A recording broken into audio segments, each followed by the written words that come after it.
Protein synthesis in the cell is a miracle. Every process in the body takes place by way of proteins. For that reason, every cell needs protein at every moment. As a result, protein needs to be manufactured in the body every second. The place in the cell where protein is manufactured is the DNA.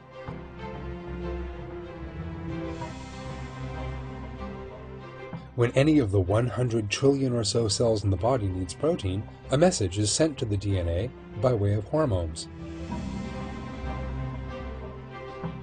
The proteins in DNA, in other words, enzymes, go into action in order to take the code necessary for the protein to be manufactured from the DNA. The way that enzymes find the information needed to be able to manufacture a single protein is like trying to find a single page in an encyclopedia of 1,000 volumes. That part of the DNA containing this code is opened up. Enzymes open up the relative part of the helix and hold it open as far as the end of the section the relevant code will be extracted from. There is no need for any other sections to be opened up.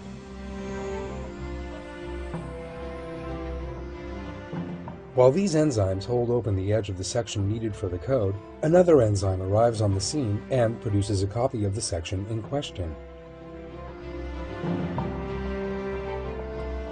The extracted copy is called messenger RNA. The messenger RNA sets out for the factory where the protein is to be manufactured. The messenger RNA carefully transports the copy and leaves the nucleus. There are gatekeepers waiting at the exit from the nucleus during this stage. They decide what can enter the nucleus or not and open the gate accordingly. The gate is always open for messenger RNA.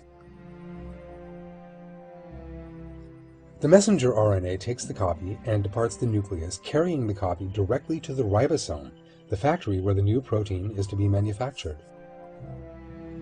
The messenger RNA binds to the relevant part of the ribosome and begins preparations for the manufacture of new protein. In order for production to take place in the ribosome, the factory, in other words, raw materials have to be brought in and installed in line with the code. These raw materials are amino acids. These are brought in by transfer RNA.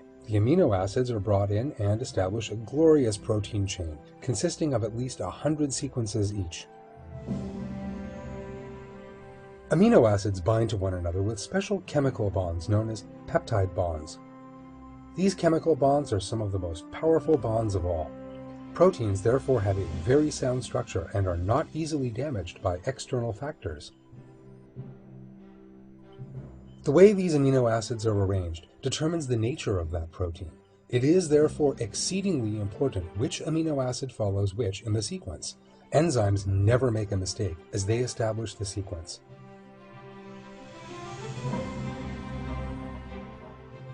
After the new protein chain has been manufactured, it is sent to a special section in the factory, in the ribosome in other words, where it assumes a special three-dimensional form through being folded and pleated in various ways.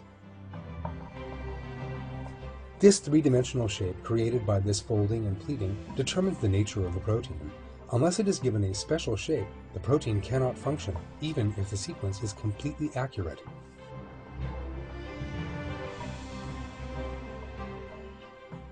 When the chain assumes its three-dimensional form, the process is now complete. A new protein has been built. When the new protein departs this special section, an enzyme arrives on the scene.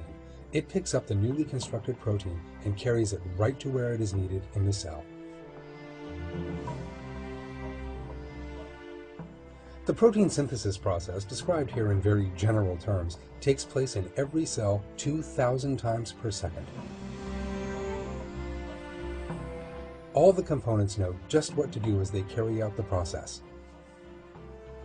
Not a single enzyme fails to reach its target and objective.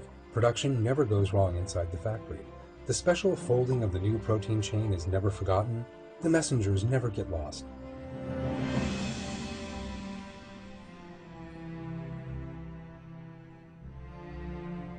The cell is aware of the importance and delicate nature of this production at every moment.